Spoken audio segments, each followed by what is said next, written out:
Um,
I'm going to call the August 5th, 2022 Mojave County Board of Supervisors meeting to order.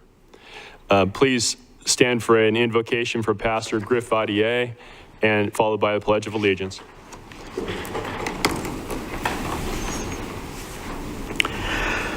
Sovereign Lord God of the universe, we are truly grateful for the wisdom, discernment, and guidance that you have imparted to the Mojave County Board of Supervisors throughout the current year. We are grateful that you have enabled the Mojave County Ship of State to successfully navigate the shoals and reefs of circumstance, crises, and compromise up to the present hour. This morning, we reaffirm our trust and faith in you and your guidance of our elected officials throughout the remainder of the coming year. May peace, courtesy, and goodwill characterize today's proceedings and the discussion of all the items on today's docket.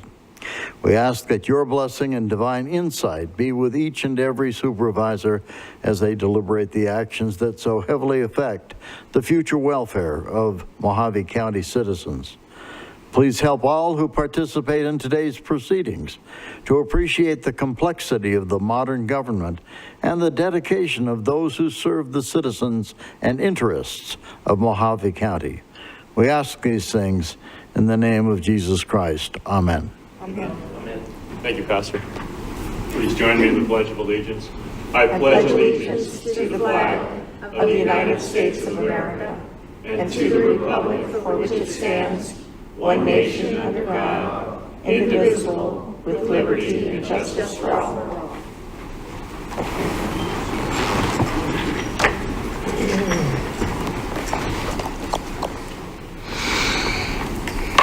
The Board of Supervisors may by motion recess into executive session to receive legal advice from the board's attorneys on any item contained in this agenda pursuant to ARS 38-431.03 A3, 4, and 7. Motion and action to call for executive session to be held September 6, 2020 at 9 a.m. for discussion and consultation with legal counsel in accordance with ARS 38-431.03 A3, 4, and 7 to discuss items noticed on the agenda with Astor. Mr. Chairman, so moved. Second. You've heard that motion and second. Any further discussion? Hearing none, all those in favor say aye. Aye. Those opposed say nay. The ayes appear to have it, do have it, so ordered. Discussion of pending legal claims and demands. Attorney Esplin? Nothing to report to the board, thank you. Thank you, sir. Committee or legislative report. Supervisor Bishop? Thank you, Mr. Chairman. I attended the NACO conference in Denver, Colorado with nearly 3,000 other county elected officials, 34 of which were from Arizona. There were a lot of workshops and networking opportunities during the course of the conference, but the main note was that membership decided to elect the Sonoma County, California Supervisor James Gore. He beat out supervisors from West Virginia and Virginia. So we do have a new second vice president from the West Coast, so that should be good for us. And then at the last board meeting, I was not present, and I wanted to mention that I was attending by telephone because I was in Prescott attending the Fraternal Order of Police memorial service for my late husband, Dan Bishop. So that was a very nice ceremony, and I appreciate the FOP doing that. And then on the 3rd, as president of the County Supervisors Association, I attended the Yavapai County Board of Supervisors meeting in Prescott. And then on the 10th, I attended the Pima County Board of Supervisors meeting in Florence. And that was part of the summer outreach program as president of the County Supervisors Association. That concludes my report. Thank you, Supervisor. Supervisor Angus? Nothing this morning. Supervisor Johnson? Nothing, Mr. Chair. Supervisor Lingenfelter? Thank you, Chairman Gould. August 4th and 5th, I went over to Winslow to participate in the 15th annual Local Arizona First Rural Policy Forum. They invited us over to be on a panel discussion on rural water. Appreciated the opportunity to educate during that forum. And then this last week, Thursday and Friday, I was down in Scottsdale at the Arizona Water Law Conference. Many very informative panel discussions. ADWR Director Tom Bashansky spoke on Friday. And as everybody knows that's been following the Colorado River issues, the Bureau of Reclamation in June gave the 7 Western Basin states about 60 days to come up with a plan to conserve an additional 2 to 4 million acre feet. By actually tomorrow, the plan is due. From what we've seen in that 60 days, nobody really knows exactly what's going to go on, if the Bureau of Reclamation is actually going to have to step in as the water master of the river system to protect the system, because we've seen the 4 upper basin states basically say we're willing to participate, but we believe that a majority of the conservation efforts need to come from the lower basin states, particularly from Arizona and California. So we'll have to see really what happens tomorrow when their super secret plans for 2023 are announced. But Arizona has lower water rights or lower position in all the current agreements. So hopefully, Arizona won't see a majority of the cuts, but nobody really knows right now. We're going to have to see what is announced tomorrow. So we're going to continue to monitor and move forward after the announcements tomorrow. That's all I have. Thank you. Thank you, Supervisor. County Manager report. Good morning, Chairman. No report this morning. Thank you for that. Approve the July 5th, 2020 Board of Supervisor minutes. 2022? Same 2020. Okay. Sorry. So Approve the July 5th, 2022 Board of Supervisor minutes. So moved. Second. You've heard that motion. Any further discussion? Hearing none, all those in favor say aye. Aye. Those opposed say nay. Ayes appear to have it, do have it, so ordered. Call to the public. Chuck DeShazer.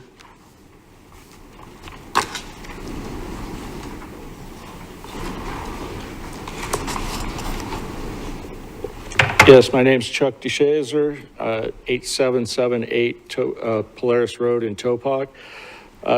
Thank you in advance for letting me speak today. I know we're going to be discussing item 32 later, but before that goes on, I'd like you to take into consideration that I served in the U.S. Navy, and when I went into the Navy, I took an oath to protect and defend the U.S. Constitution, as did all of the board members that are sitting here today. I don't know about any of the employees of this county taking the same oath or not, but after the last board meeting and going home and thinking about what was said there, I would like to point out that what I came away from with that was that the development services here in Mojave County for the last 20 years has violated the 14th and possibly the 5th Amendment to the Constitution in the due process clause of that Constitution document by not actually having anything in writing on their policy, rules, procedures, practice, whatever they want to call it. There's no place for anybody to see what their actual rules are or anything and to know what the rules are. It's no different than what we had leading up to the segregation of the South and Nazi Germany, where the people come in and say, I'm just following the rules that are set forth by the people above me, and nobody has any way to do anything about it. It's the sheriff is implementing all of the rules that the Klan has, and the soldiers are implementing all the rounding up of the Jews and like that. And what I'm talking about here is I was told that my action to continue forward on this issue is to take it to the Board of Adjustments. And it's kind of funny how I got the application for the Board of Adjustments here, and what they're talking about is I have to put forth $540 just to apply for it. I then have to have a public hearings and then go before the board. Well, the developmental services and planning and zoning obviously never did that when they implemented this. It was just put forth by a couple guys in the back room orally coming up with a rule that they thought would work for them. I guess that's the end of my time. Thank you. Thank you, sir. Kenny Works.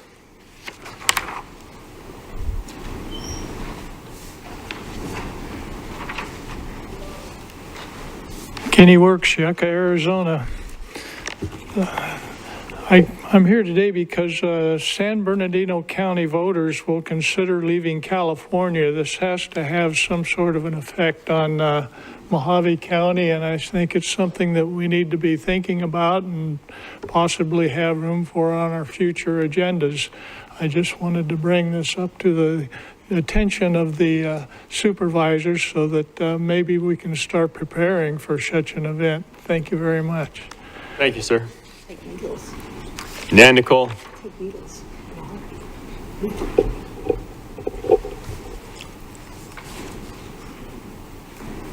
In La Paz County, too. Michael Allen Dennis is on deck.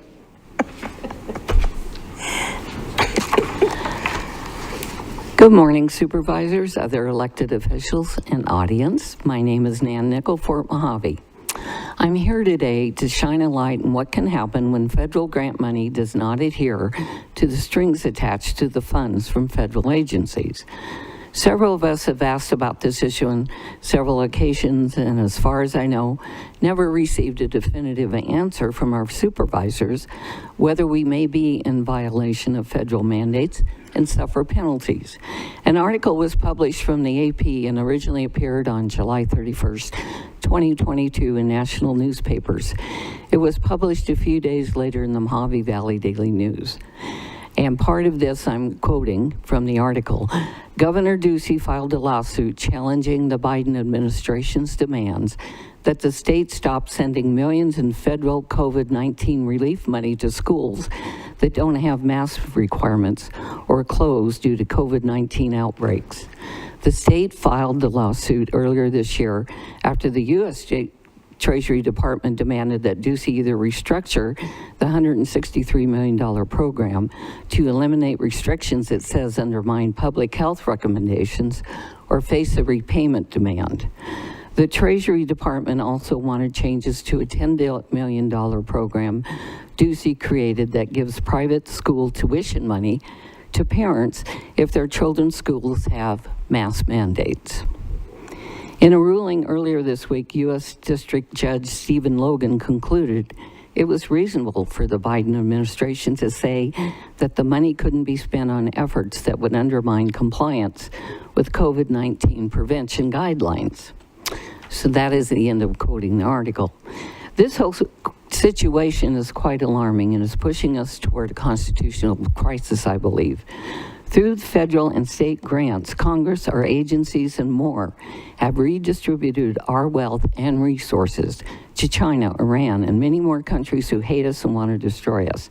Our military has had rules of engagement that give our enemies a huge advantage over us, which means we cannot win in a conflict with them. And we have an education system that teaches our children to hate America, its founding, and the elderly Americans who are still patriotic. I have several friends who are accused from their grandchildren of being hateful people. I simply cannot understand why so many people still are silent. There's many people out there that know what's wrong. I hear them talk about it, but they never do anything about it. Could it be their elected officials are not doing their job, which is protecting our rights and our Constitution? Thank you for your time. Thank you, ma'am. Michael Allen Dennis. Chris Rodarty's on deck.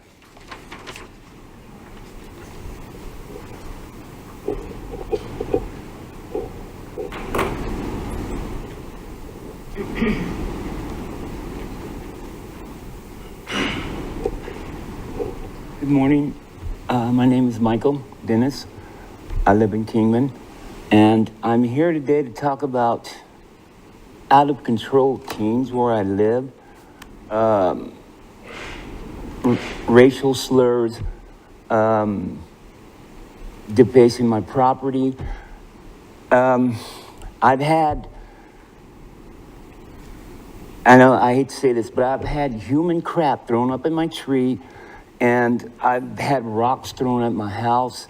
And my granddaughter, they frightened her so bad one day, there were 2 truckloads of teens come by and with wearing ski masks and bandanas on their face. And I probably served my country for 16 years. I'm a combat veteran, Iraq. And do you know how that made me feel when I seen that? I mean, it took me back, and there's nothing I can do. I'm trying to do this the right way, but it's escalating out of control. And all I'm doing is just seeking help. I just want help, and I'm not getting it. I mean, if the sheriffs could step it up and patrol out there where I live a little more, it would be fine. But they patrol one time, and you don't see him anymore. And that's all I'm asking for is help. And that's it. That's what's going on out there. And I'm trying to maintain my, it's, PTSD is, it's crazy, but please help me. you know. Thank you for your time. Thank you, sir. Chris Rudardi. And Thomas R. Bond is on deck.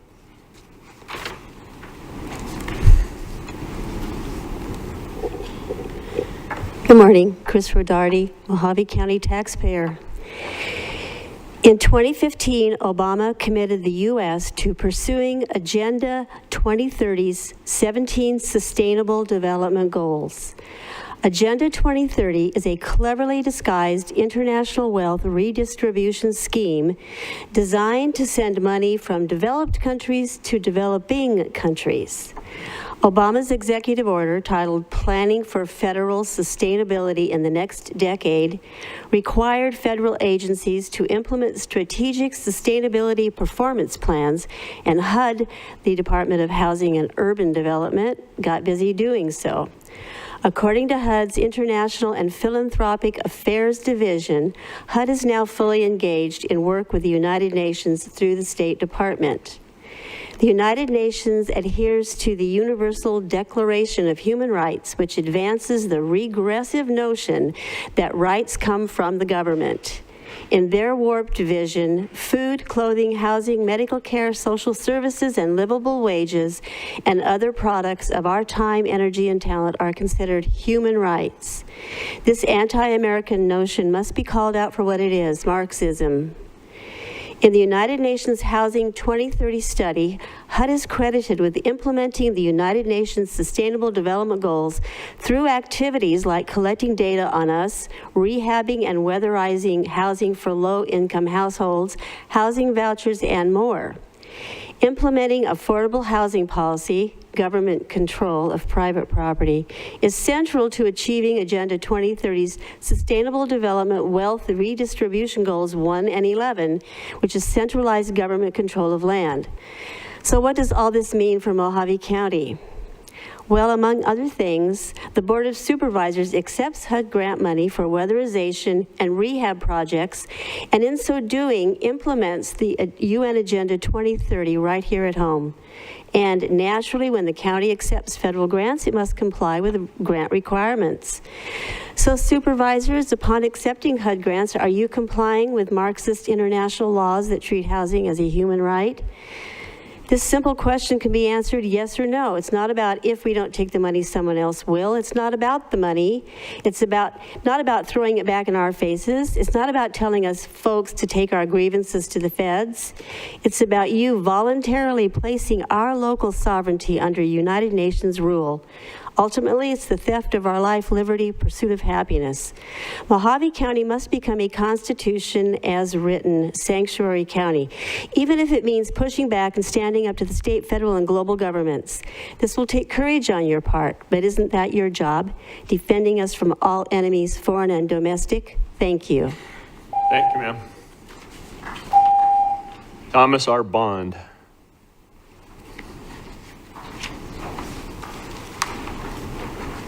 Good morning, Mojave County Supervisors. I'm very, very honored and glad to be here.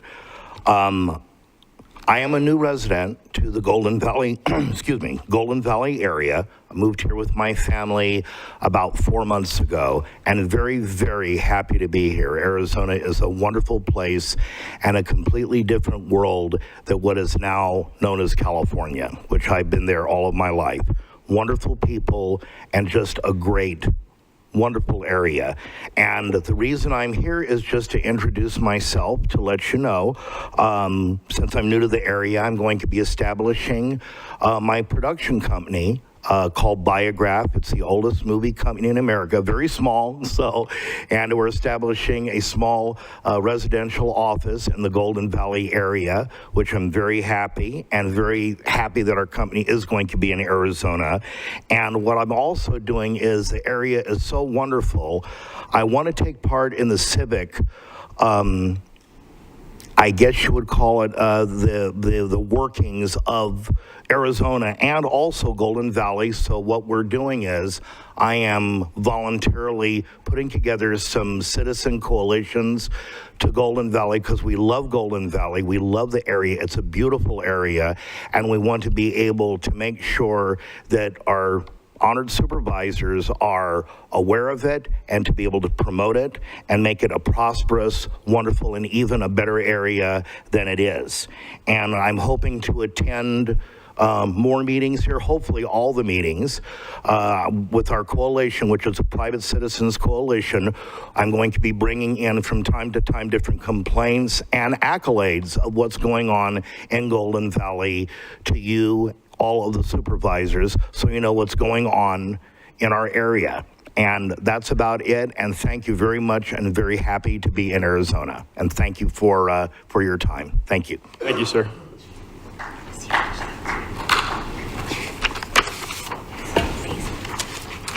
Okay, on to the consent agenda. The following items under the consent agenda will be considered as a group and acted upon by one motion with no separate discussion of said items unless a board member so requests. In that event, the item will be removed from the consent agenda for separate discussion and action. Supervisor Bishop, you have anything you'd like to remove? Number 18, please. Number 18. Supervisor Angus? Number 20. Number 20. Supervisor Johnson? Nothing, Mr. Chair. Supervisor Lingenfelter? Nothing today, Mr. Chair. And I was going to remove 12, 13, and 21. So I'm looking for a motion to approve the consent agenda, less items 12, 13, 18, 20, and 21. Chairman Gold, I'll make that motion. You've heard that motion. Any further discussion? Hearing none, all those in favor say aye. Aye. Those opposed say nay. The ayes appear to have it. Do have it. So ordered. Number 12. Chris Rodarty.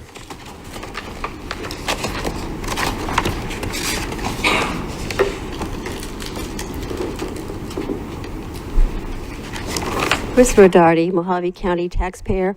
I'm opposed to items 12 and 13. These items are in furtherance of the Agenda 2030 Sustainable Development Goals, number 1, no poverty, number 2, zero hunger, and number 3, good health and well-being. Arizona School Partners in Nutrition, ASPEN, is Mojave Educational Services Cooperative's food service purchasing program. Aspen administers contracts for food and supplies for over 150 member agencies composed of schools, cities, counties, and qualifying nonprofit agencies throughout Arizona.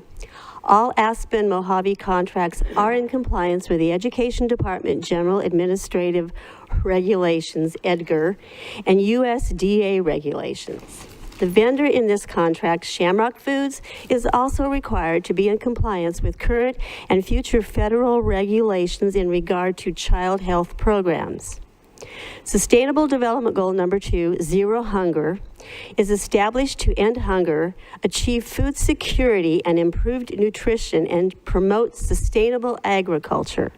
By 2030, the goal is to end all forms of malnutrition, including achieving by 2025 the internationally agreed on targets of stunting and eating in children under 5 years of age, and address the nutritional needs of adolescent girls, pregnant and lactating women, and older persons. By participating in this partnership, Mojave County is promoting Agenda 2030 Goals 1, 2, and 3. Vote no on continuing to support this unconstitutional, un-American, Marxist program. Thank you. Thank you, ma'am. Tara, where does this food go to? Good morning, Chairman Gold. This is for our senior programs. Melissa can probably speak more to how they run the program, but probably for the last 14, 15 years, we have been utilizing the Mojave Ed Services Cooperative Contracts. So item 12 and 13 are both related to senior programs. One is for dairy and dairy-related products, and the other is for food products, but it is all ran through the senior programs. So this is not food for No. school children? So the basis of the contract, though, Mojave Ed Services, their primary government groups that they serve are local schools. So all those terms and conditions are in their contract. to enable those users of the contract to use it. We won't be using it for that purpose. It will be for the senior programs. Thank you. Questions to Tara? Chairman Gould. Supervisor Lingenfelter.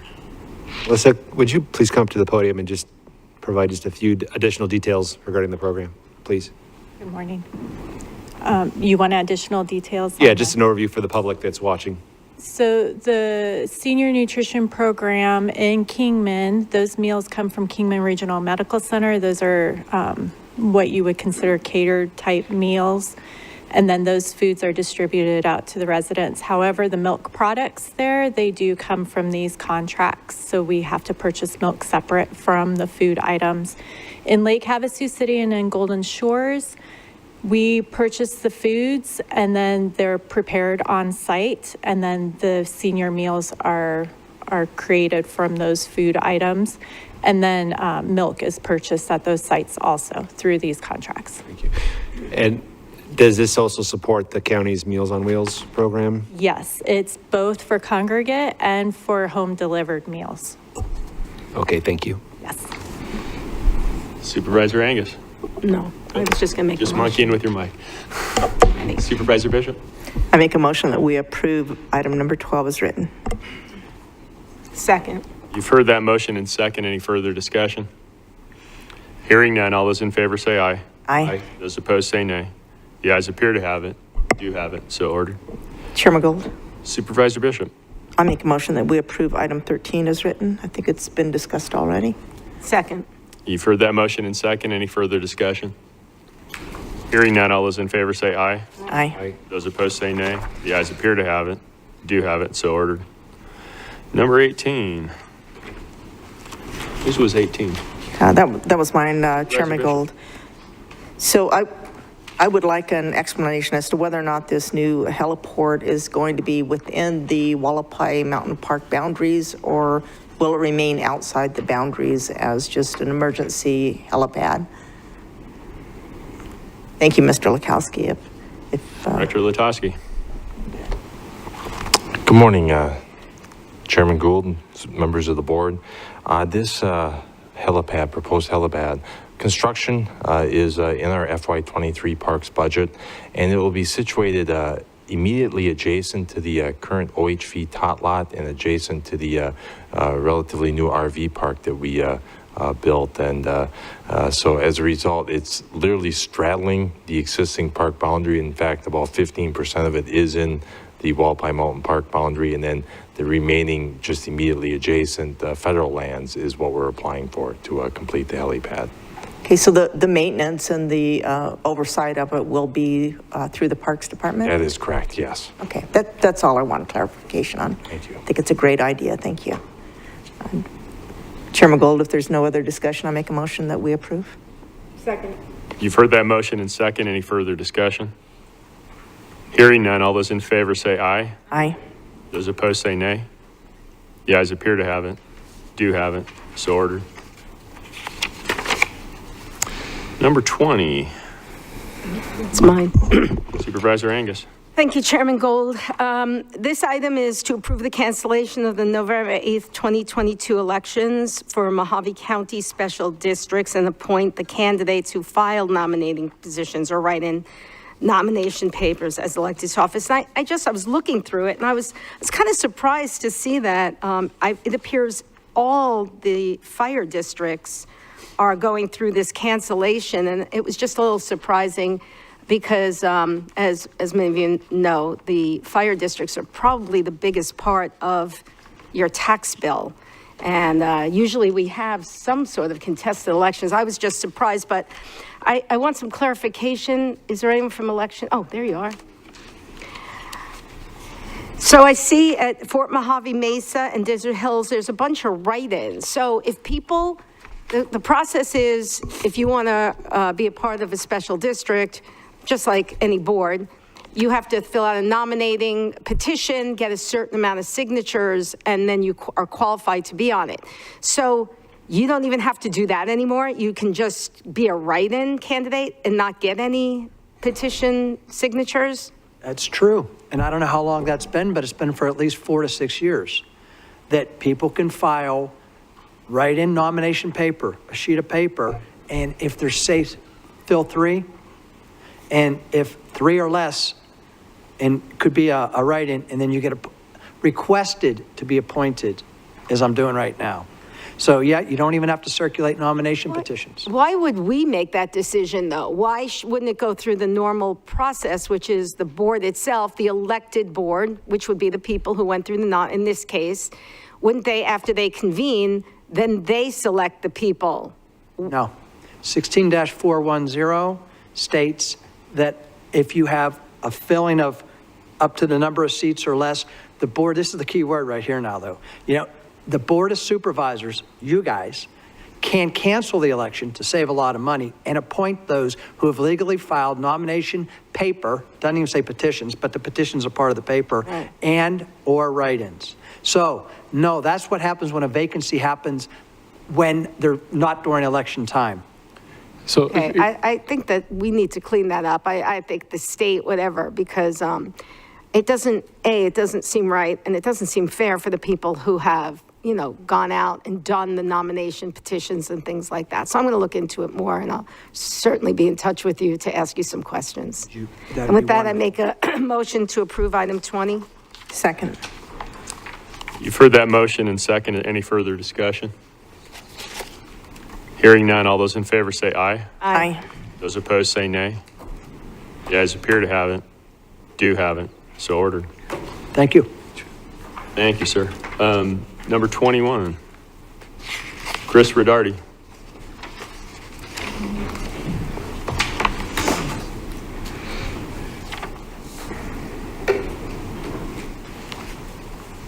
Chris Rodardi, Mojave County taxpayer. I oppose item 21. More ARPA spending. This time, $1 million for the Chloride Domestic Water Improvement District, right on schedule with UN Sustainable Development Goal number 6, clean water and sanitation. Mojave County already took the $42 million. Is it too late to return it to the Biden administration? Is it too late to thumb our noses at the UN? Is it too late to stand up and declare Mojave County a constitutional sanctuary county? Regardless, you will vote to keep the cash and spread the wealth to chloride. I am not up here expecting to change the minds and hearts of these board members. I'm merely up here to alert the citizens. Mojave County is a full-on globalist Agenda 2030 participant. Thank you. Thank you, ma'am. Chairman Gold. Supervisor Bishop.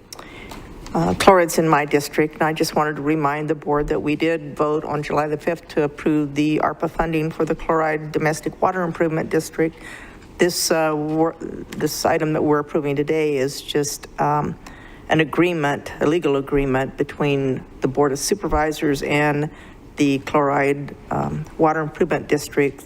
It gives them guidance on how to use the money and how to be responsible and report back to us. So that's simply all this is now. It's already been approved. And with that, I make a motion that we approve this item and legal agreement. Second. You've heard that motion and second. Any further discussion? Hearing none, all those in favor say aye. Aye. Those opposed say nay. The ayes appear to have it, do have it, so ordered. Regular agenda, number 32. Director Walsh.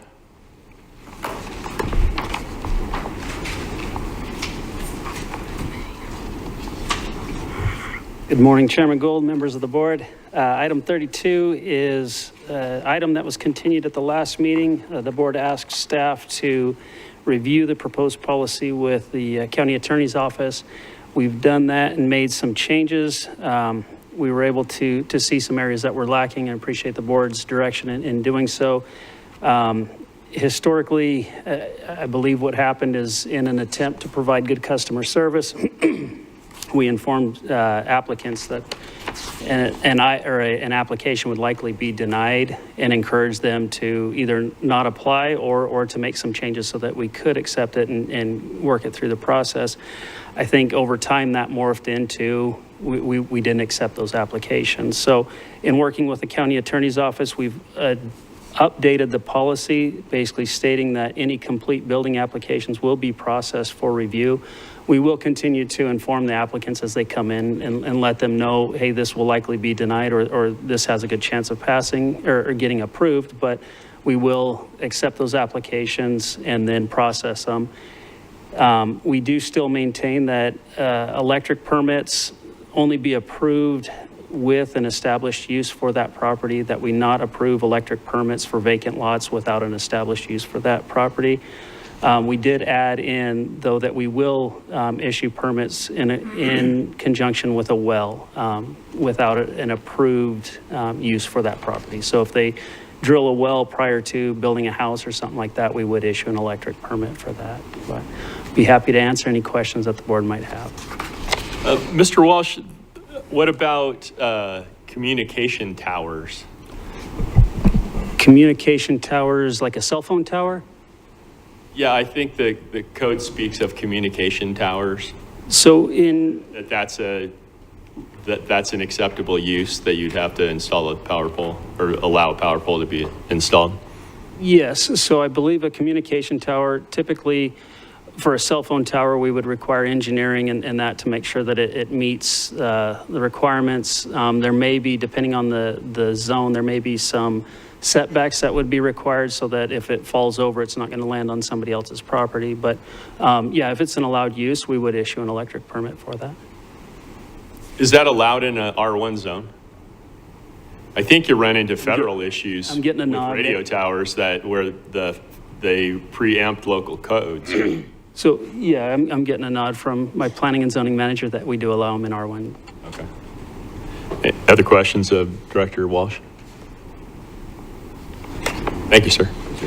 Chuck DeShazer.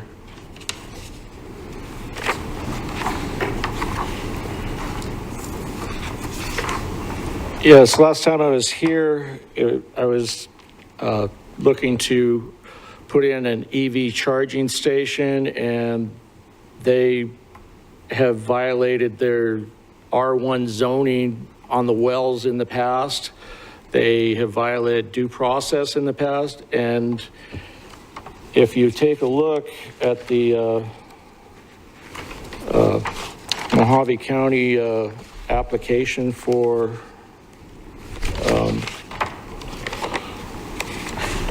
putting in for a permit, there's absolutely no place on there to allow for you to say what the use even is. So how would they even know what you're asking for?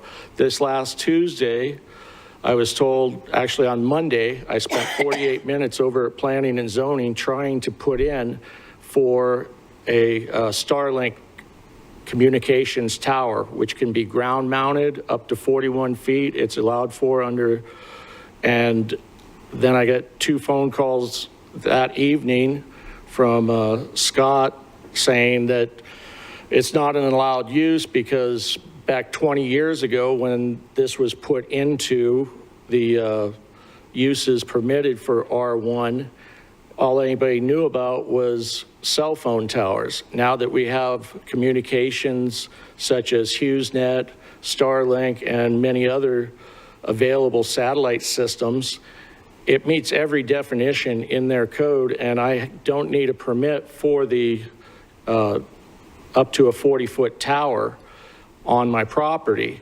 But they have yet to even give me a denial. I was called on Friday saying that Planning and Zoning is going to wait till after whatever happens here before, even though I put in for a legitimate use in R1 zoning.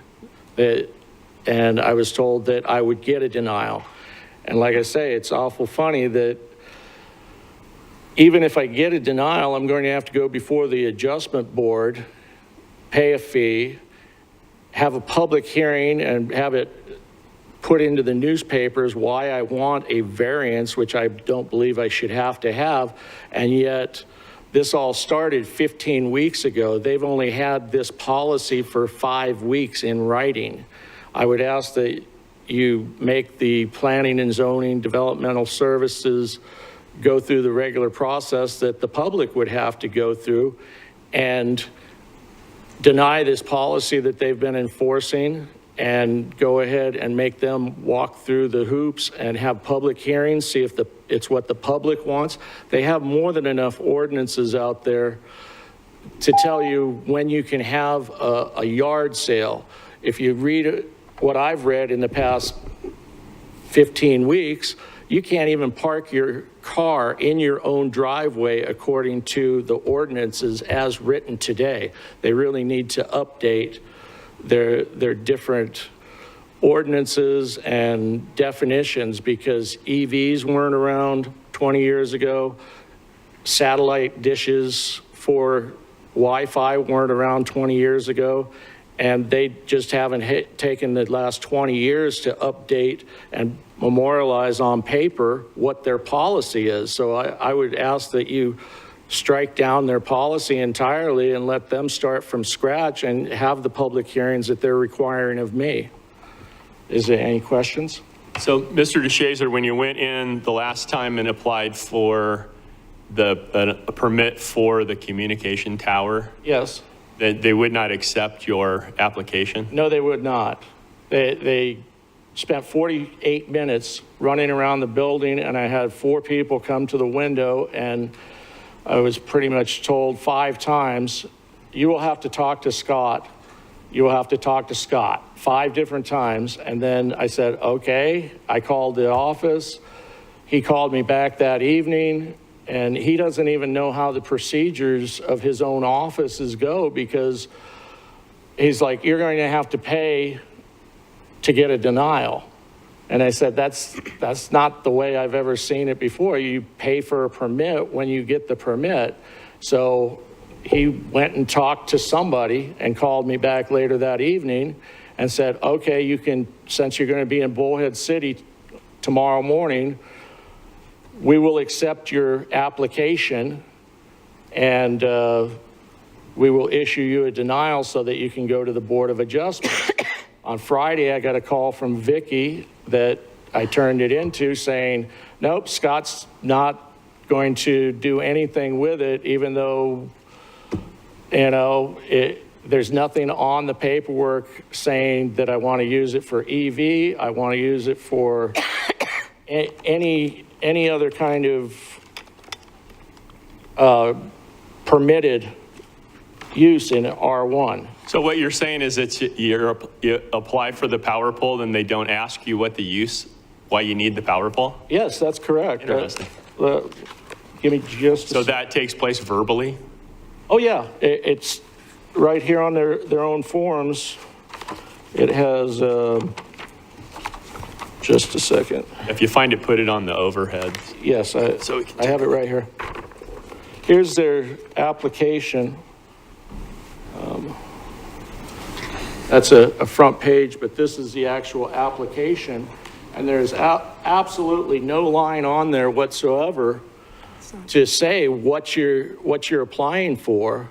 Down here on my application, I marked electrical, but it doesn't ask you if you're applying for a community garden, a church. Can we get that up on the screen? Oh. No, you're good, Chuck. I'm trying to get the techies to put it up on the screen. Dramatic pause.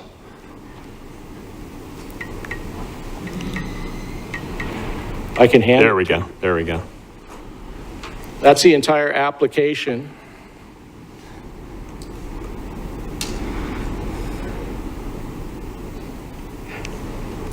And yeah, it seems like that would be one of the questions that you would want to know. Yeah, but they don't have anything. They would want to know. Even a spot on if you're going to use that as a denial, that your use is not correct.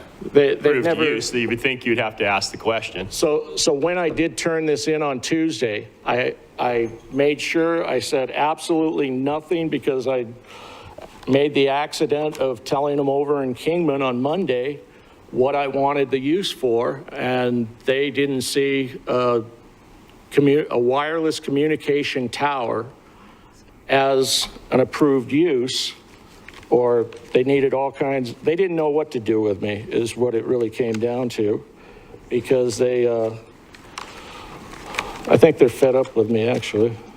Chairman Gould, if I could just interject here. Attorney Esplin.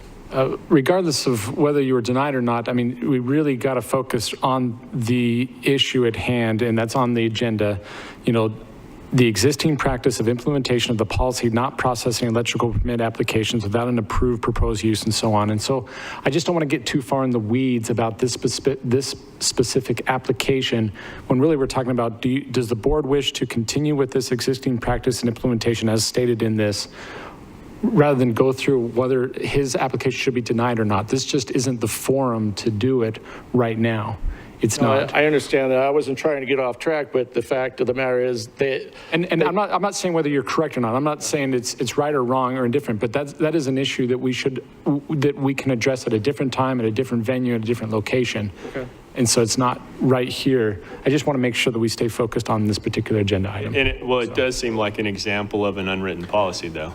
Certainly, it's related to it, and we can talk about it. So under the open meeting laws, I think it's totally legitimate, absolutely. Okay. I just don't want to get too far into the weeds is what I'm just suggesting. Thank you, sir. So. I'm more than willing to come back as many times as it takes, because to tell you the truth, I have found so many bad things over at their offices, because I asked a couple weeks ago for policies. Oh, by the way, when I turned in this particular application, I asked for a fee schedule. They couldn't give me any kind of fee schedule. It's like the computer does it all. We don't know how much it's going to charge. You know, I had to go to Ron Gould's office, to Valerie, and she couldn't find it. She had to go to the IT text just to find, and it should be fairly simple for people looking up what it's going to cost them to do anything. And when I did ask for procedures and policies from developmental services, they gave me a list of like 41 or 51 different items that I could choose from. I chose 9 of those, and I'm getting internal memos from Christine Ballard saying how the county's lost thousands of dollars because they put checks in the files and never cashed them. If you'd like to see that, I can continue on with. There's no way you're going to have to read through 1,315 pages, because all of their policies, even this latest one that they just wrote 5 weeks ago, has absolutely no reference number on it, no date on it, when it should be implemented, or anything where anybody could find anything if they were looking for it. They'd have to look through, like I say, 1,315 pages. Supervisor Lingenfelter. Thank you, Chairman Gould. 2 questions. First one for Development Services. Tim, when we talk about allowed uses under a zone, how often does the county update uses that are allowed in a zone to capture technologies that may not have existed a few years ago? Chairman Gould, Supervisor Lingenfelter, the allowed uses within a zone are captured within the zoning ordinance, and that is updated. So every 10 years we do a general plan update, and generally following that general plan update, we will do a refresh on the zoning ordinance. But throughout, you know, in between those 10 years, we're constantly updating the zoning ordinance. Recently, we updated the zoning ordinance with regards to signs, new legislation, new direction by the board. We're constantly updating the zoning ordinance based on things just as this. As far as our rural and remote areas and the different ways that have popped up as far as technology and people's ability to communicate with, you know, the examples of HughesNet and other satellite type technologies that are getting rolled out in our rural areas now. Are those uses reflected? Chairman Gould, Supervisor Lingenfelter, absolutely. And if I might, just for a point of clarification, a Starlink antenna or a Starlink satellite dish would fit more along the lines of what you would see with a dish network or those types of satellite dishes. We actually have a Starlink dish out at Surbat landfill because the internet quality that we were getting was so low. So we installed one there. The ordinance does have a definition for communication towers. And basically what we do is when we see something like this that comes in, this is what they want to do. we look at the ordinance and say, okay, what definition does this fit? Does a satellite dish that you would use for internet, satellite internet, does that fit a communication tower? And in this instance, it really doesn't. So, you know, we try our best to try and find where it fits and where we can help somebody move forward, but in some cases it just doesn't. And in those cases, we try and inform them up front, hey, this isn't going to fit within the zone, and basically we're going to have to deny this one. So we try and our first is to provide that good customer service and show what they can and can't do, and walk them through the ordinance and try and help them with those items that they want to accomplish. Thank you. And then my second question is to Attorney Esplin. As far as the county's rulemaking procedures, what I'm hearing from the speaker is it sounds like he's frustrated because he's not really clear on the county's rulemaking procedures, or in your estimation, I mean, are we complying with everything as far as our rulemaking procedures? I'm glad that we were able to get your office and Development Services connected as we continue in this type of a rulemaking process. But as in general, I mean, are we following best practices and things like that? It's hard to say that without getting specifics, to say, okay, on this, are we doing it here? Because there's so many different ways that you can make rules. There's so many different departments and things that you can make rules. So I can't really answer that question without looking at the specific one and say, yep, we did it here, we didn't do it here. If you look at Development Services, for example, Development Services does have procedures in place where if there's a denial, they can do it here. If there's a denial, you can do it here. You can see it on their website. I went to their website before today's hearing to see, okay, do they have some of those in place? So I see some of those, but I'd have to look at each specific one to say, yep, this is it, or no, we need to change this or that or the other. So certainly something that we can work on in the future, because we can always work on ways to try to improve and things, but without looking at the specific thing, I can't say whether it is or not. So I have no more questions. Thank you, Mr. Chairman. So Attorney Esplin, for us to create this policy today, the state statute doesn't require that we run it through planning or zoning or anything like that? I don't think so. This isn't a zoning issue. This is an application, right? I mean, this is an application to be able to get a permit. And this isn't a specific parcel that we're talking about. I mean, he may have to eventually go through planning and zoning, but that's not here. Or may be a variance that he'd have to go through the department or through the Board of Adjustments. But for this particular one, I don't think so. Usually these are handled by another attorney in our office, and he didn't say anything that we would have to do that. So I don't think we would have to. So this is the process then? For this particular policy, Supervisors. if there's other ones, if there's other things, if it's related directly to planning and zoning, then it may, but this is a policy of, okay, do we accept these applications or not? So this is a county department we're talking about, and not a planning and zoning issue. Even though obviously this department works with planning and zoning, this is, how does this department want to run this? How does this department want to run their agency? Do we want to be able to accept these applications or not? And so that would just be a purely question for the board to decide, and not for planning and zoning. Thank you, sir. Yeah. Further questions? Supervisor Johnson, you have any questions? None, Mr. Chair. Thank you, sir. Mrs. DeShazer? Karen DeShazer, Topeka, Arizona. This whole thing boils down to one item and one item only. Why can we not put a power pole on our private property? That's all we ever wanted to do, was dig a hole, put our own power pole in there, and establish a contract with the power company. Why are we being forced to go through the county to have a account with the power company when we don't have to do that with the water district? We don't have to if we want propane on our property. But why is the county getting in between us and a private utility?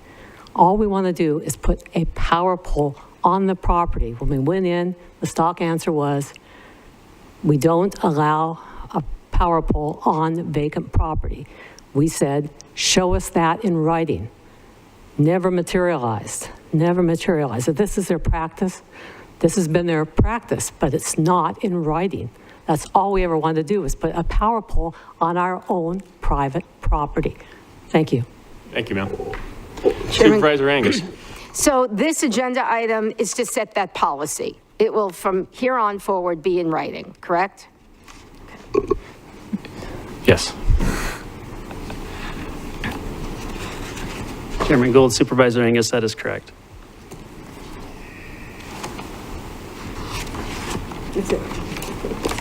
Chairman Gold. Supervisor Bishop. I'll make a motion that we approve this new permit processing policy as submitted by Development Services.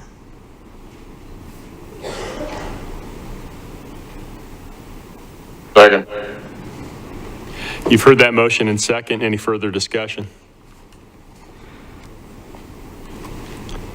Hearing none. All those in favor say aye. Aye. Those opposed say nay. The ayes appear to have it. Do have it. So ordered. Number 33. Director Lloyd.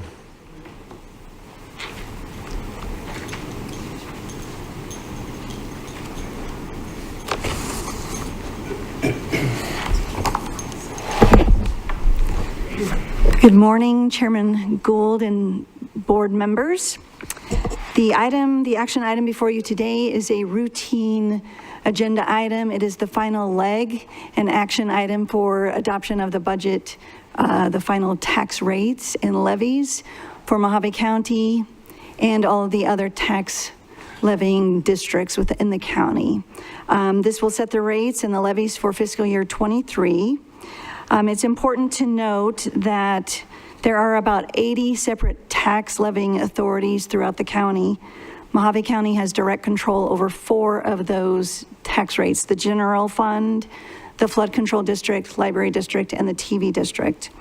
The remaining 76 levies and rates are established and set by other elected bodies or a result of direct legislative actions. And so at this point in time, we're asking you to review the rates. The rate schedule has been prepared in accordance with the Property Tax Oversight Committee's presentation of materials. And the action item would be to adopt the county tax rates for next year and acknowledge the district rates in all of the other tax authorities. Chairman Gould? Supervisor Angus. Here's my annual Why do we have to stand I take that I don't believe that the Board of Supervisors should, if we can't vote no on something, because I've been told I have to vote yes, I have to accept these things, that it should come before us. I think it should just be an administrative process. I've been working with the state to try to change it, and I will continue working with it. So as I do every year, I just want to explain that so people don't scratch their heads. I'm going to abstain. And Mr. Esplin, as in years gone by, I can abstain, right? Well, I don't want you to abstain, but I can't force you to say yes or no or not or abstain. That's for you to call. I respect that, I do. But our recommendation is the board approve this. It's just the whole thing is a procedural, and the special districts give their reports to the clerk of the board, and I don't understand why this can't go the same way, because it's still a vote. It's still a recorded vote from the members of this board. So that's just my explanation. Thank you. Chairman Gold. Supervisor Bishop. So I have a question for the attorney. What if we get 3 abstentions? What's the process if we all abstain from voting on this? We would be in a world of hurt because... Would we be in a legal situation? Well, we have to set these. All these rates have to be set. So all these rates have to be set. And if they're not set, then these taxing districts could not tax people. So these special tax districts would not be able to receive tax monies? Correct, because there's no tax rate. I know, I absolutely respect both positions here. I'm not saying one way or the other, but it has to be done. This needs to be done. And it's your responsibility to set the tax rates as set by statute. The other taxing districts have voted on them, they've set them, and now this is the part where you say, okay, here you go. It's set, and it's got to be done. Just one of those things as a responsibility as a supervisor. With that being said, I will make a motion to approve, not necessarily that I agree or disagree, but it's got to be done. So motion to approve.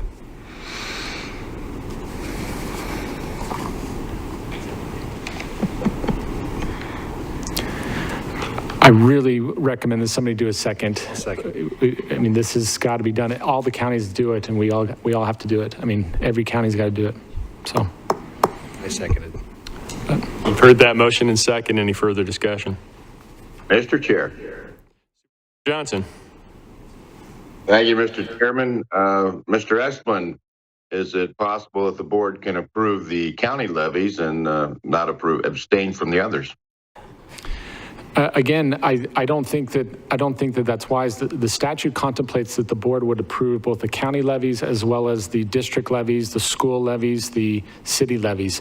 It's the strangest statute. It really is. I can see why Supervisor Angus would be frustrated about it, because you're like, why are we involved with this? Because we didn't set these rates.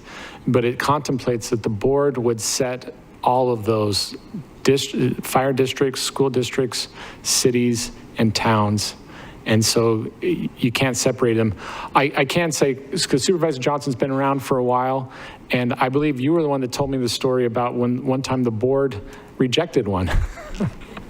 And I wouldn't do that. I wasn't here when that happened. So I wouldn't recommend you do that. But it's a good story. It makes for a good story, but I don't recommend doing that. Supervisor Johnson, it would be proper for you to divide the motion into two questions.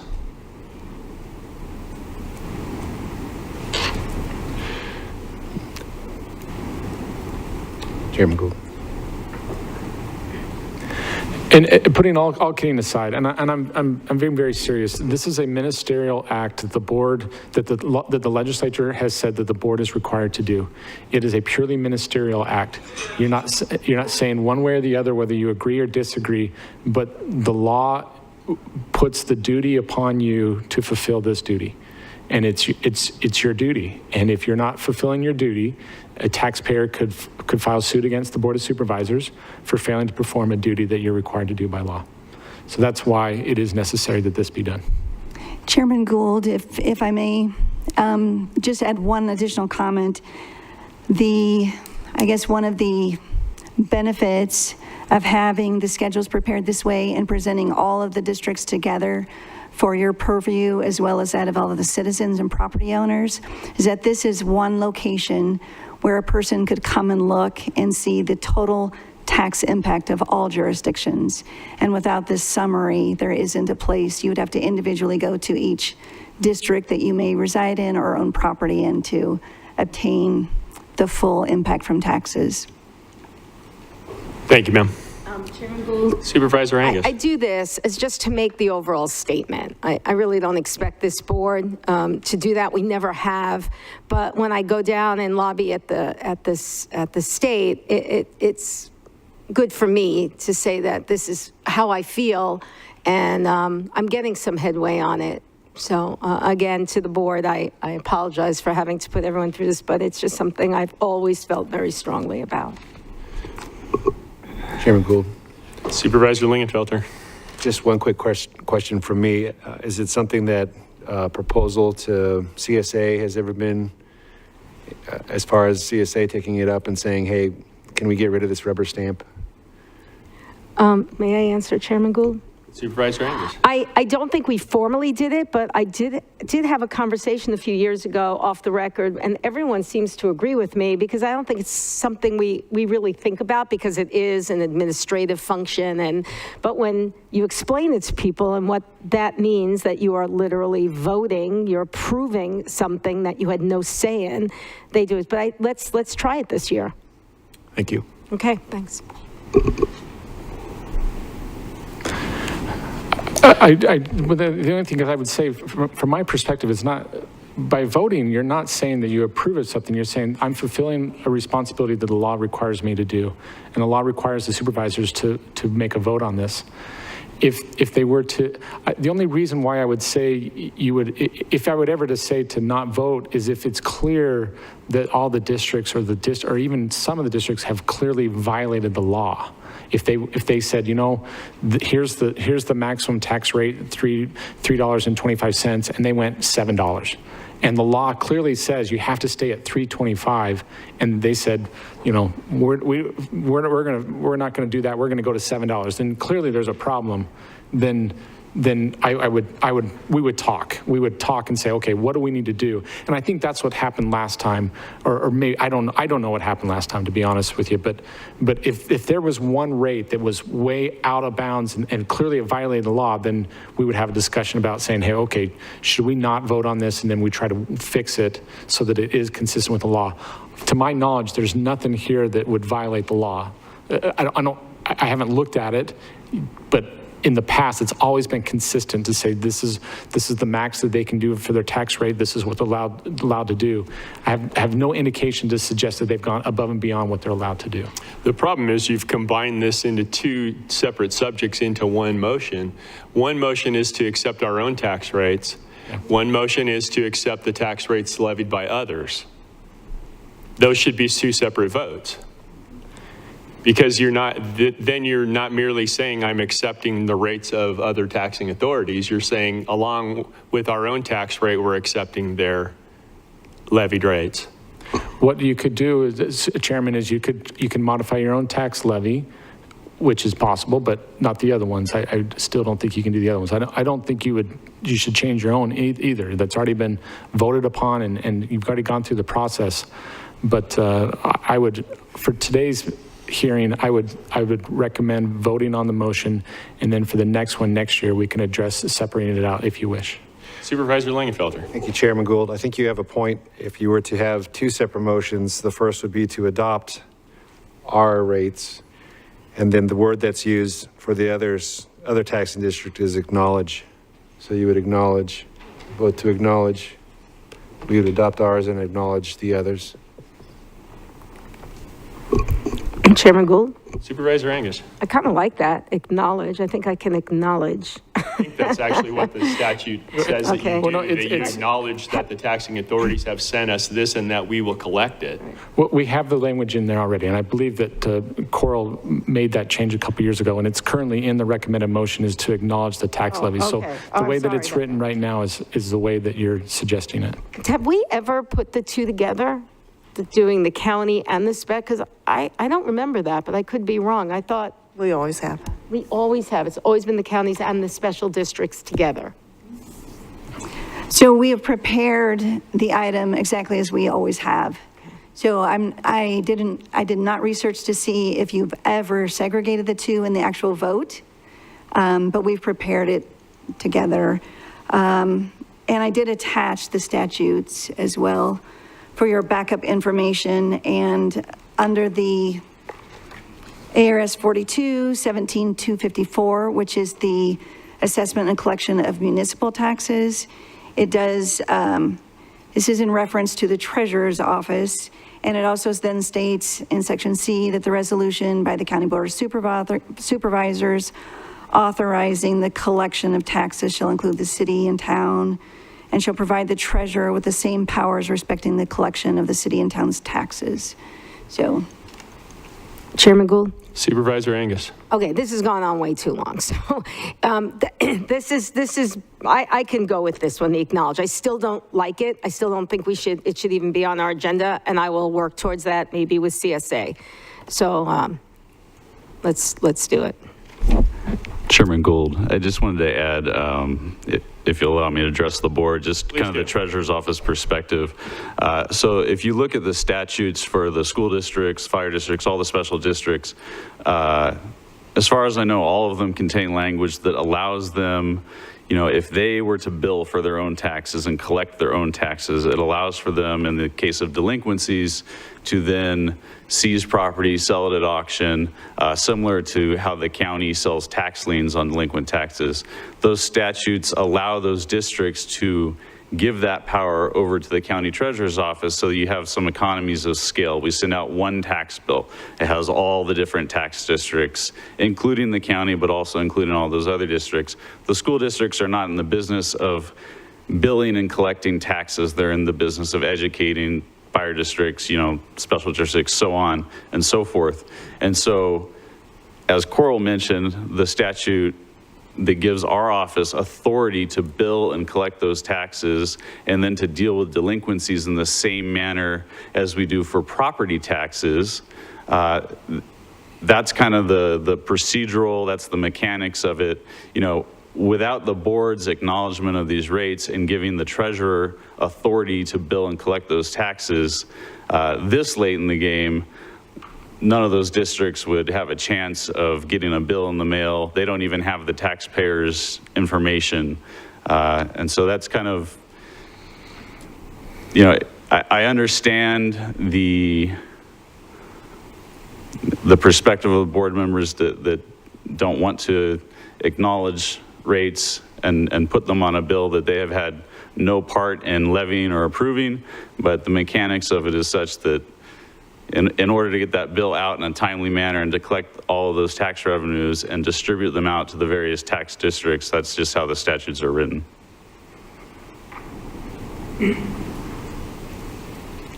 Further discussion?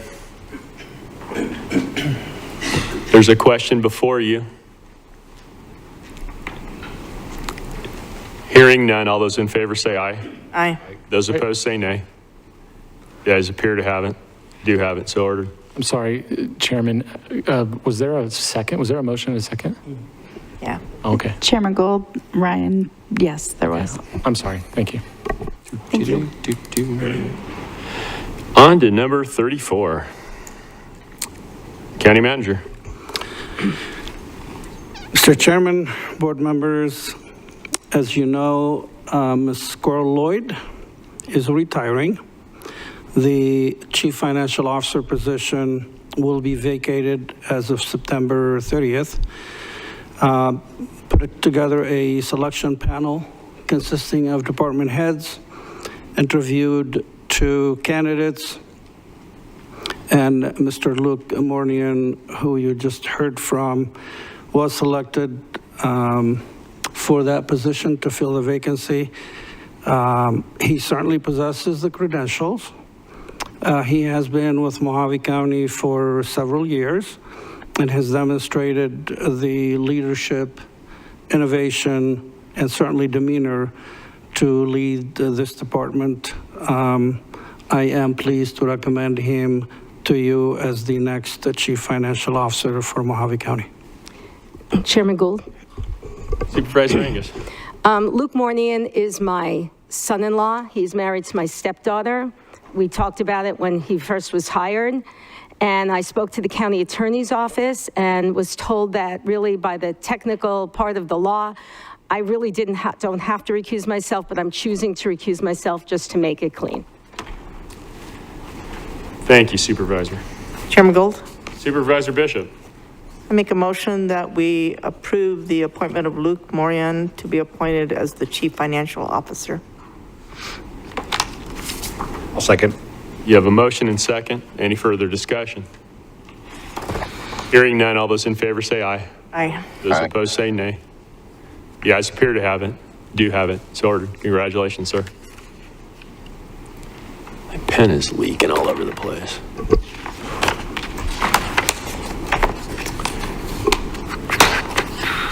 Number 35 is, that's pulled. Let's see. And number 36, Supervisor Langenfelter. Thank you, Chairman Gould. Pleased to have Mr. Jeff Sabatka, who is Arizona's State Broadband Director, here with us today. Also, I see some individuals from WECOM. They're here to talk about the 2 broadband grants that we just received, or Mojave County private companies, WECOM and ALA received. And without further ado, I know you've been waiting a long time, Jeff. Go for a second. You have the podium.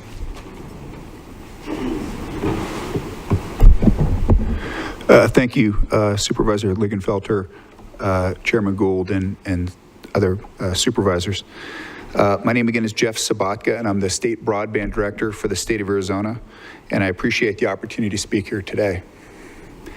The first step in getting high-speed, affordable, reliable broadband in any community is finding elected officials who will champion broadband. Mojave County Board of Supervisors have been that champion. What you hear about today from WECOM in particular, and what you have heard previously from Allo Communications and Mojave Electric in Bullhead City is due to your advocacy and the hard work of the county manager who has helped put these deals together. Our state strategy for broadband is developed around the construction of new and improved broadband infrastructure, the very best for our rural communities, nothing less. To get started, Governor Ducey allocated funding for conduit and fiber optic cable on 2 major highways that serve Mojave County, I-40 and I-17. These 2 highways connect back to the Phoenix area to a large number of data centers. A lot of folks don't know that other than Northern Virginia, there's more data centers in Phoenix than anywhere in the country, and then ultimately over the larger internet. Over the last 2 years, through my organization, the Arizona Commerce Authority, we've allocated quite a bit of money for broadband. We'll continue to do so. 3 years ago, we allocated $3 million for our rural broadband development grant, including $1 million going to Mojave Electric in Bullhead City to build out arguably the best, fastest fiber optic network in the state of Arizona today. This grant is in addition to the Arizona Broadband Development Grant. Just to show you how funding in broadband has changed, we had $3 million. A couple weeks ago, we announced $100 million in grants. Of that $100 million, $10 million is going to WECOM, who will talk a little bit about their project today, and $3 million to Allo Communications to build a middle mile network to connect the networks here in Lake Havasu City and Kingman back to the state network and the larger internet.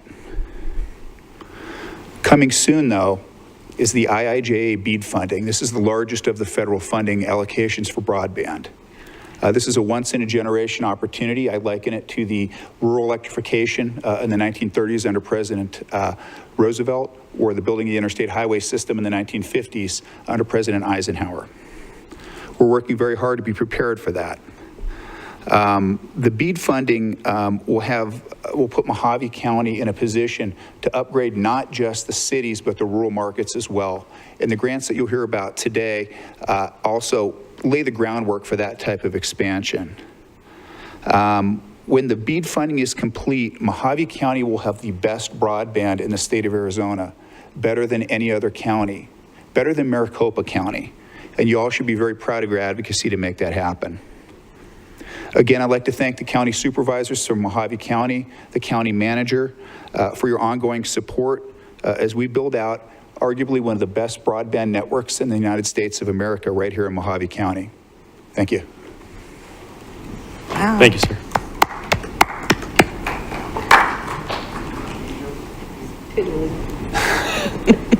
Thank you to Jeff. Jeff has been instrumental and amazing in helping get all this through. So thank you, Jeff, for everything.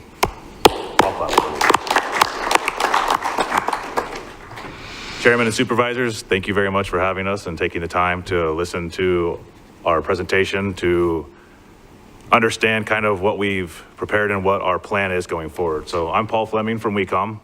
Again, thank you, Jeff, for the introduction. Recently, WECOM was awarded the ABDG grant, which is the Arizona Broadband Development Grant.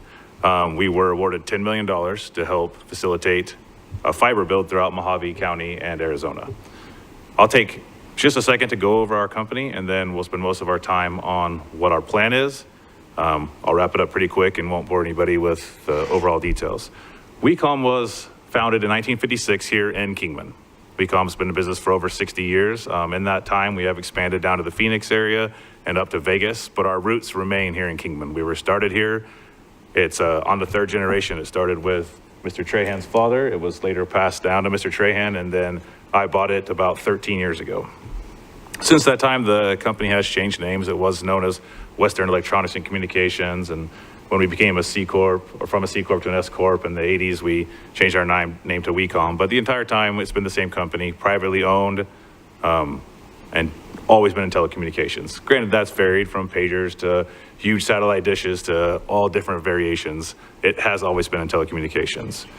In the last 13 years, I've been the owner, and there's been no changes. We're a local company, and the reason I really point that out is because it's important to the quality that you get from us. You know, our employees, our staff, they're not willing to walk into a Walmart or into the grocery store and realize that somebody that they installed is having bad service and have to face that person at Sunday morning church.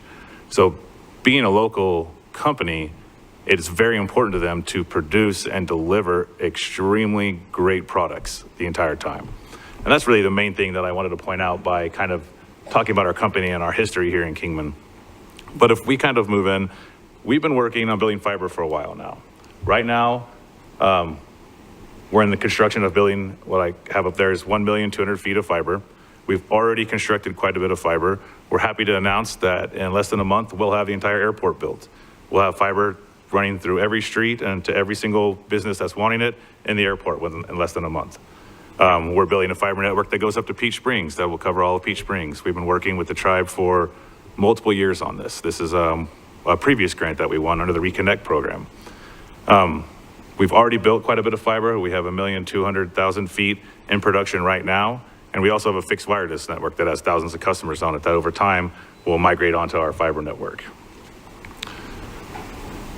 As I think everybody's fairly aware, internet's kind of become like a utility. It's very important to everyone from a standpoint of getting water, electricity. It's become a core utility that helps to facilitate everything from your credit card processing to education, entertainment, medical reasons, and so much more. And this has really been spotlighted quite a bit over the last 2 or 3 years with the pandemic and the lockdowns and the forcing of education to take a different path than maybe it was ready for and maybe everybody else was. But that forcement to move those kids at home, to have people work from home really shed a light on the deficiencies in some areas and the lack of internet and proper telecommunication build out. Mojave County, for example, has more than 25% of the population can't get 25 megs down. In fact, most of them are really closer to 2 megs down and a couple hundred kilobytes up. Less than 2% of Mojave County actually has fiber built to the premise. La Paz County is one of the counties that's also covered in our grant. I'll probably skip most of that as this is a Mojave County meeting, so. And all you guys are very aware that there's been study after study that show access to high-speed internet, to telecommunications, directly affects your educational value, the economics of an area, GDP growth, and so forth. And having such a deficiency in Mojave County, I think, has shown to be a problem. And that's a problem we hope to be able to address as we move forward. So what we presented to the state was a fiber to everything approach. And by that, what I mean is fiber to the business, fiber directly to the home, fiber to everything that needs it. Not a middle mile fiber and then copper to a section or anything else, but fiber built from beginning to the end for everything that needs it. But we take a little bit different approach than some of the other companies. A lot of companies approach it from they want to build out a dense area. I'm going to start in Kingman, Bullhead, or Havasu, which are all areas that are being addressed, and that's fantastic. We kind of start from an outside-in approach. We've always been a company that's served rural areas. We've always focused on underserved or non-served locations, and that's what we're doing here. So we're actually building from the non-served and underserved areas back towards the bigger, denser, metropolitan type locations. And that's one of the things that really sets us apart. Our plan in Mojave County and La Paz County covers over 2,000 square miles of area that we have to cover, a lot of it being very rural. And as noted on here, you can see we have over 535 miles of middle mile fiber we're building and over 660 miles of last mile fiber. That doesn't even include the actual fiber to connect each home. If we added that in, we'd be millions and millions of feet of fiber, or we'd be over 2,000 miles of fiber and obviously multi-millions of feet. So it's quite a monumental task, but our goal is to build from that outside in and to finally deliver to the underserved and non-served that same telecommunications experience you would get in a metropolitan area. In these areas, from a residential standpoint, we'll be offering 1 gig, which is 1,000 megs of download and symmetrical upload. So we don't do a asymmetrical scenario where it's 100 megs down and 5 megs up. It's a symmetrical service. So 1,000 megs or 1 gig down, and options to get 2,000 megs or 2 gigs down and 2 gigs up. Small businesses will get the same option with a little different priority, and they can go up to 10 gigs. And of course, we have our individual case basis scenarios, your bigger enterprises who might need even more bandwidth, which we kind of look at from an individual case basis and price those out and design those separately. Just within the local area, we'll be hiring over 70 employees, and that's just a start. After that, we obviously continue to have subcontractors and other employees we bring on, which really we hope will bring an economic impact to the city and the county in general, along with what the network does for them. Our initial plan, which of course continues to grow and evolve, is to serve 13,700 non-served and underserved homes. So that's not a population number, that's an actual home number or residential, number that we plan on serving to start with. That's 13,700 non-served or underserved homes that'll have fiber brought directly to them. Over 390 businesses and over 124 acre institutions in these non-served or underserved areas will have fiber brought directly to their doorstep, which as a population standpoint means that more than 32,000 people from the offset of this program will benefit from what we're doing. I'm going to come back to this slide at the end so that we can have a few other people introduce and talk. So I'll slide back to that. The maps are going to be kind of hard to see. I just wanted to kind of focus on the Mojave County area.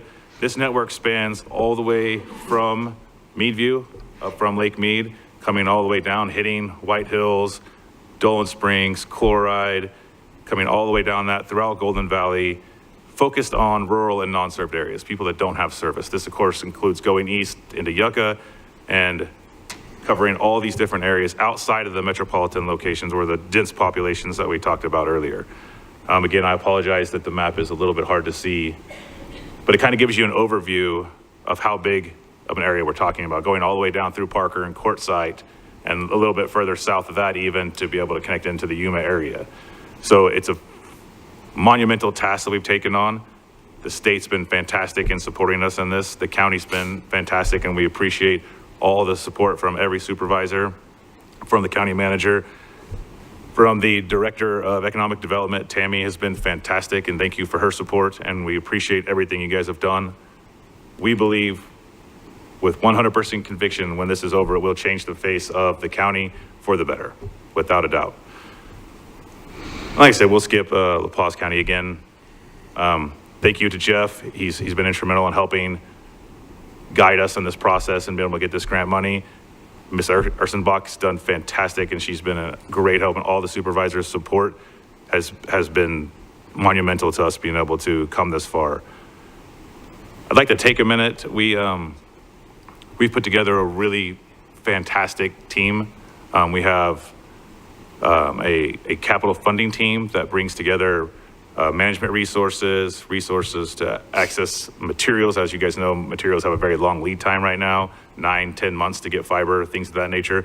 They bring together resources that we wouldn't be able to get on our own, along with management resources and funding resources. We've been able to put together a fantastic team to tackle this project and I think make what could be a life-changing, difference in Mojave County going forward. It's an approximately $46 million project to start. That's for the initial phase one.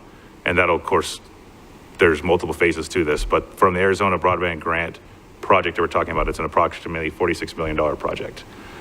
I'd like to have, pulling up. A member from our team, some of you guys might recognize, is the ex-FCC chairman. Come up and talk for a few minutes. Go ahead. Thank you, Paul. And Mr. Chairman, members of the Board of Supervisors and county officials, thank you for giving me the opportunity to speak here this morning. My name is Ajit Pai, and I, along with my colleagues Darren Glatt and Evan Grayer, who are here this morning, are strongly supportive of WECOM's efforts to close once and for all the digital divide in Mojave County, Arizona. By way of background, as Paul mentioned, I previously served as the chairman of the Federal Communications Commission in Washington, D.C. And in that role, my top priority was closing the digital divide, bringing rural broadband to all people in all places. Part of that reason was personal. I grew up in a small town in rural Kansas, and part of it was professional. In the course of my travels, I went to 49 states and the territories of Puerto Rico and the Virgin Islands, and I saw Alaska Native villages above the Arctic Circle and small towns in the Mississippi Delta that didn't have broadband. And I saw what a gap that presented in terms of the opportunity that citizens had in those areas. You know it very well in Mojave County as well. In places like Chloride or Scenic, many people who want broadband aren't able to get it. Now what has changed is a unique consensus across the country and here in Arizona that we have an opportunity to close that digital divide through public-private partnerships. That involves in part state officials like Jeff Sabatka, making sure that we have the plans in place for the state to succeed, county officials and local officials like you who can identify areas of need. Critically, local entrepreneurs like Paul, who live in the community, who know the scope of the problem, and have the ability to get things done. And as Paul mentioned, he's building a world-class fiber-to-the-home network that is going to be critical for residents. All of us know now, in the wake of COVID, how important broadband is in our homes. And Paul had mentioned some of the benefits that come with that. I would also point out, from a county standpoint, the entire county and the entire regions will gain from the network that he is about to build. For example, I understand from the newspaper that you are building and upgrading your 911 system to next generation 911. A critical part of an NG 911 system is having fiber to support all of those capabilities throughout the region. Similarly, I saw that during the wake of COVID, or during COVID, the Kingman Regional Medical Center put out an alert. If you're suffering from symptoms, use the telehealth platform Care Anywhere instead of coming into the facility. Well, if you don't have broadband at home, your ability to use telehealth is necessarily limited. And of course, economic development. Kingman is drawing in more people who are attracted by the geography, by the economic opportunity. Broadband could be the linchpin in them finally making those plans to move, to build businesses, and to create families here. And so by backing WeCom, we believe that we'll be able to build a world-class fiber network that will serve the residents and businesses of Mojave County very well. Now, as I understand it, the motto of Mojave County stands for God and Riches. And I'm certainly not going to say that broadband serves as wholly a calling as that. But what I will say is that Paul recognizes, because he lives here and he works this problem every single day, he understands the benefits that broadband will bring to all of your unserved residents. He will get the job done, and we will be with him every step of the way. And with that, I'll turn it over to my colleague, Ben Blink. Chairman Gould, Supervisors, really great to see you. My name is Ben Blink, and I'm very proud to support and work with this team as they build broadband fiber across Mojave County. Previously, I worked with Jeff and the team at the ACA and others to stand up our state broadband program, and very excited to see where this has come and the opportunities that it's brought our state. I think specifically the work that you all are doing to support the private sector in building fiber across your county, instead of competing with them and working with this great team here, and providing the backing and the really much needed support to make any of these types of projects happen. So thank you to everything that you're doing, and we're really excited to do more here in Mojave County and across the state of Arizona. Thanks.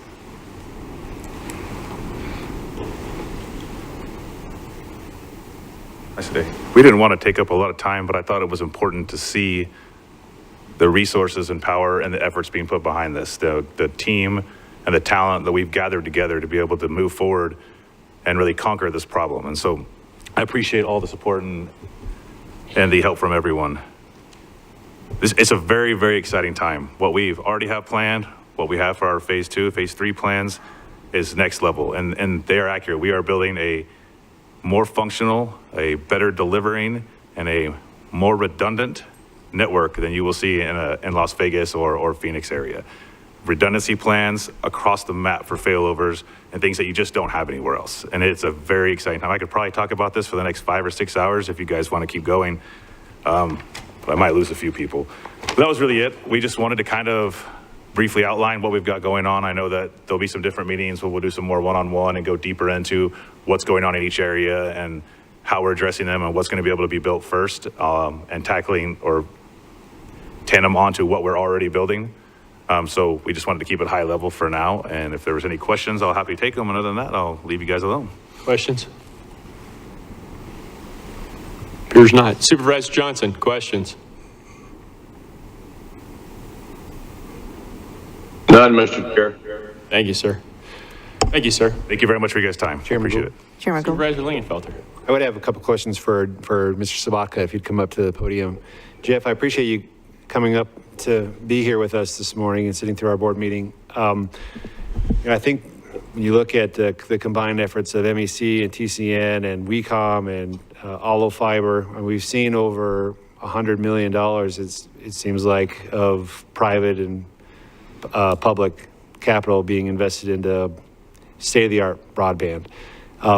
You go everywhere. I know I follow you on several platforms, and I know you're all over the state. How far is this investment placing Mojave County ahead of some of the other counties or all the other counties? I mean, where does Mojave County sit competitively? So when I started this job a little over 3 years ago, you could make an argument that Yavapai County of the rural counties was in Phoenix, Tucson counties was above and beyond. You have leapfrogged Yavapai County. When you look at Yuma County, which has an excellent project going on down there, I believe you've leapfrogged Yuma County too. The reason being, and Paul didn't allude to this earlier, all three of the groups that you mentioned are working well together. That's unusual. You have Paul working with Mojave Electric to build network in that area. You have companies like Allo and WECOM working together for connectivity and redundancy. So if there is a failover, you're going to have multiple paths in and out. That is unique. The degree of private investment, and I'm glad you brought that up, these folks have invested, I believe, $10 million in state funds, and if I remember correctly, a little over $30 million in private funds for this project. You have Allo, which has invested probably close to $100 million in private funds, and Mojave Electric, which is, I believe, over $27 million, if I remember correctly, just in the community of Bullhead City. This is the type of infrastructure that will be permanent. It will be here for the next 30 years and drive the kind of investment that you all want in the county. So when I talk about how you compare to the other counties, and I say right now you're in the lead, you're in the lead. Great. And just to follow up on that, you mentioned the BEAD grant funding that's going to be coming up.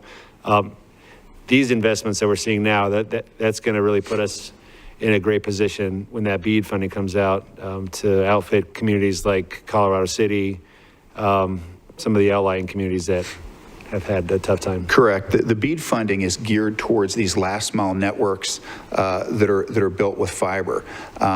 The dirty little secret is if you don't have middle mile connectivity to those communities, I don't care how good your last mile network is, it's not going anywhere. What WECOM and Allo are building right now are middle mile networks that will allow these to work off of. We're currently working with the state of Utah, among others, to provide connectivity to that top part of Arizona above the canyon that Colorado City serves. We've had multiple we've received from yourself and other folks in that market. Thank you, Jeff. Supervisor Bishop. Thank you. I don't have any questions, but I just wanted to make a statement as a county supervisor who just happens to be on the Arizona Commerce Authority board.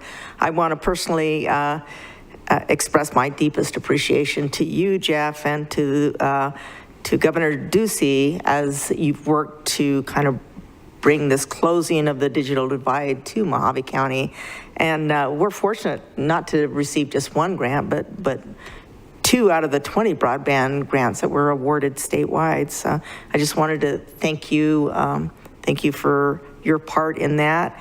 It's just very exciting to see this all come together, not only for Kingman, Bullhead, and Lake Havasu, but as you all mentioned, the smaller remote communities like Chloride and White Hills and Dolan Springs and Meadview and Golden Valley, who still don't believe this is actually going to happen. So this presentation this morning will bring it home. It'll make it all real.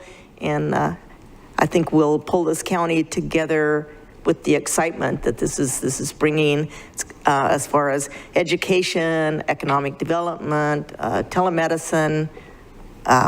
It just brings the world to Mojave County. So thank you all for being here. Thank you for sitting through this long board meeting and the meeting that we had before the board meeting too. So Thank you, Supervisor Bishop. You've been instrumental in this project, and we do appreciate all the county supervisors representing your districts, but also working together for the county as a whole. A lot of these projects, there's quite a bit of overlap, and it's important to us that as I said, this is one of those projects, other than, you know, babies and puppies, that everybody seems to be wanting to be involved with, and it's a great topic to be involved with right now. Broadband is popular. Broadband is moving forward. I think both at the federal, the state, the county, and the local level, we've had great experience working, for example, with council members in Lake Havasu City and others that have been very vocal about making this happen. And we're going to continue to work with you. Our job here is to support you.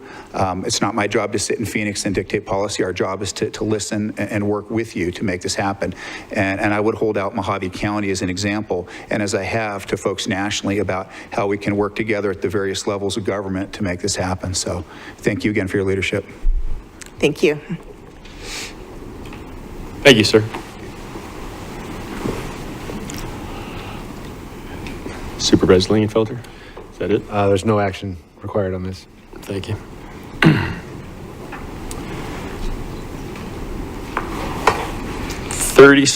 Supervisor Lingenfelter. Thank you, Chairman Gould. This is simply staff providing an update on the status of the Mojave County Animal Shelter Project. We've received several inquiries about that project, so I thought I would put this on the agenda just to allow staff to give an opportunity to present. Steve?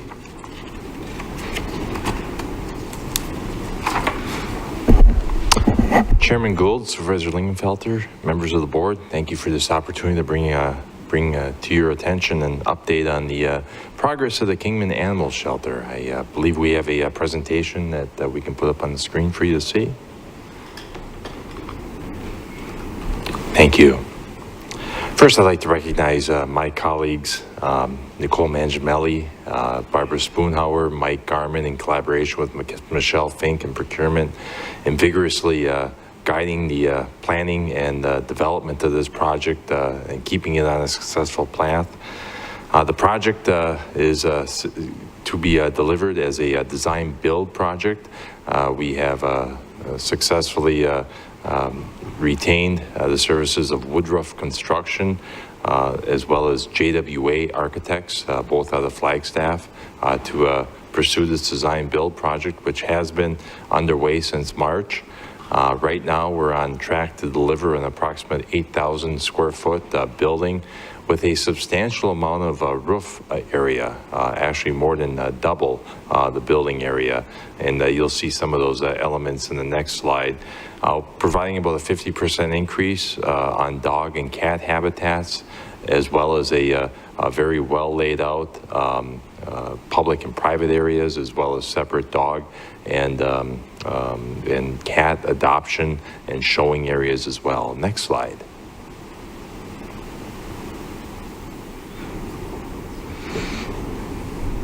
Next slide, please. This just provides a very high-level schematic rendering of the facility. You'll see it in more of a T configuration, and this is adjacent to Burbank Avenue, just on the northern section of Burbank, north of the Kingman Library, but separated quite a distance from the library. So what you see there is primarily in the rear, you'll see a Sallyport area that is also a covered area, as well as on the north end where that T comes off. That's largely the dog areas, adoption areas, as well as exercise showing areas. So part of that yellow area is just the roof covering itself. So largely what you see there in the blue areas are the actual building proper. But a very functional layout. And I should add that JWA has retained as part of their sub-consulting team a nationally renowned architect with animal shelter specific experience out of Austin. So that individual has been somewhat instrumental in laying out the overall design, as well as Nicole of our of Mojave County certainly emphasizing some of the functional needs of the facility. Next slide, please. So this just encapsulates the overall budget and delivery. The board approved the $3.5 million budget. One of the precursors to this design build process is the county, through its Public Works Department, undertaking certain utility connections as well as off-site improvements of Burbank. We have a board approved budget of $400,000, but we do anticipate all of that work to come in below that $400,000 level. So those tasks are centered around providing a build-ready parcel so that when the design and ultimately the construction process comes in, that will enable a smooth transition right into building construction. There is an allowance of about $272,000 for what we call pre-construction services, largely the design process, and all of the work that comes into developing what will be a guaranteed maximum price for the building construction to the county. And currently, as we procured, we had that building construction not to exceed $3.1 million. And next and final slide, please. So next steps, as I mentioned before, the preliminary design commenced in mid-March. We do expect the design to be completed in October with that guaranteed maximum price presented to us in the September timeframe, about a month from now. On track to complete construction in August 2023.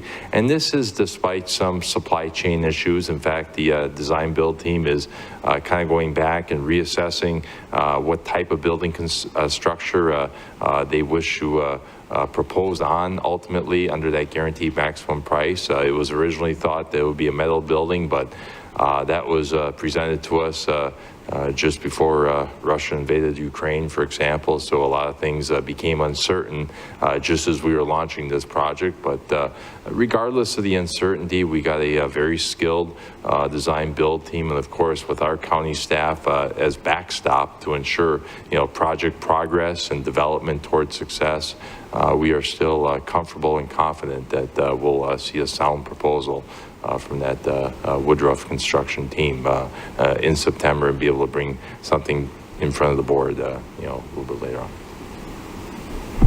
Questions for Mr. Latosky? Supervisor Bishop. So is this the contractor from Flagstaff that we originally chose for the metal building? That is correct. We went through an RFP quality-based process and selected the Woodruff and JWA team. Okay, so we have the utilities in, we're ready to break ground in the fall? The utilities are almost nearing completion. Unisource Energy is one of the remaining installs that have to happen, and the offsite improvements, some modest improvements of Burbank Street are still pending as well. We're just wrapping up our design approvals with the city on that, but that'll still all occur in advance of construction. Okay, so this time next year in 2023, we will see the new shelter physically there. That's what all of the stakeholders envision, that about a year from now that we should see building construction complete. Okay, and this has been a long process, and a lot of people are beginning to wonder if this is ever going to get built, myself included. So I'm really happy to receive this presentation this morning. When do you think we will actually see work being done on the ground? Our indication from the contractor, Woodruff, is about November 2023 that they should be ready to commence construction. Okay, thank you. Further questions for Director Latosky? Supervisor Johnson, questions? No questions, Mr. Chair. Thank you, sir. This is information only. Yeah, thank you for the presentation, Steve. I appreciate it. Thank you, Mr. Chairman. No action required. Thank you. Number 38, Supervisor Johnson. Thank you, Mr. Chair. I hate to push county staff on getting things done, but this item has been going on since 2013. I wondered if we could get an update on it.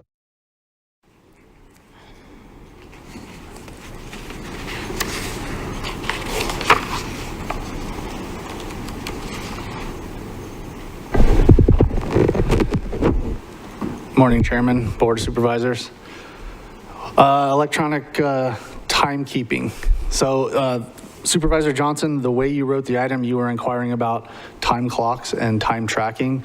And I just wanted to make sure that everybody understood that what we've been working on since 2013 is implementation of what we call electronic time entry, which is a vast difference between time clock and timekeeping.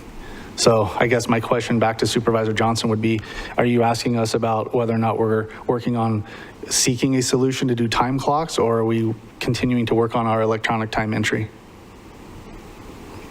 Wasn't that what was passed in the motions we've made all along? Historically, we've never been seeking to put a time clock solution in place. That would be something like Chronos or another system where you have electronic devices at various places in the county where people scan their badges and a system automates like a punch in, punch out type mechanism. What we've been working on traditionally would be use of our employee self-service platform and essentially eliminating the need for employees to print time cards and facilitate a paper process. Instead, they would log into employee self-service and input the time into that web-based platform, essentially offloading the data entry from finance staff into the employee. Correct. That's what we're looking at, is saving a lot of money from the paper sheets we have to do now and the time that it takes, I guess. So are we able to say that that's complete now? At this point in time, we're not complete. I would say we're continuing to work through the process. It's been extremely challenging in a lot of ways. There's been a lot of factors that have challenged us over the past 8 years. We most recently upgraded the finance platform to version 2019, which gave us some additional features and functions that we needed in order to make the process work, specifically for a sheriff's office and some of the other groups in the county. But, there's been a lot of things occur over the last 3 years. I think everybody's familiar with pandemic and stuff like that. But our vendor, Tyler Technologies, had a cybersecurity compromise that delayed implementation of the latest version of our product by at least 6 or 7 months. So most recently, we've upgraded Munis to version 2019.1 just this past May. So we're essentially on track and continuing to work through the process and involving all the stakeholders so that we can have a successful process for everybody. It's significantly challenging to get something like this in place that suits everybody's absolute need. So we have to take into consideration all of the districts and the sheriff's office and their shifts and how that process works for deputies in the field when they have supervisors that are changing constantly. The jail has a lot of shifts, so it's a big can of worms, so to speak, but we're working on it still. So do we have a timeline when this could be done? I would say we don't have an established timeline exactly, sir. Thank you, Mr. Chair. There's no action needed. Thank you, Supervisor. Thank you, Nathan. So we're on to number 39, Sheriff Schuster.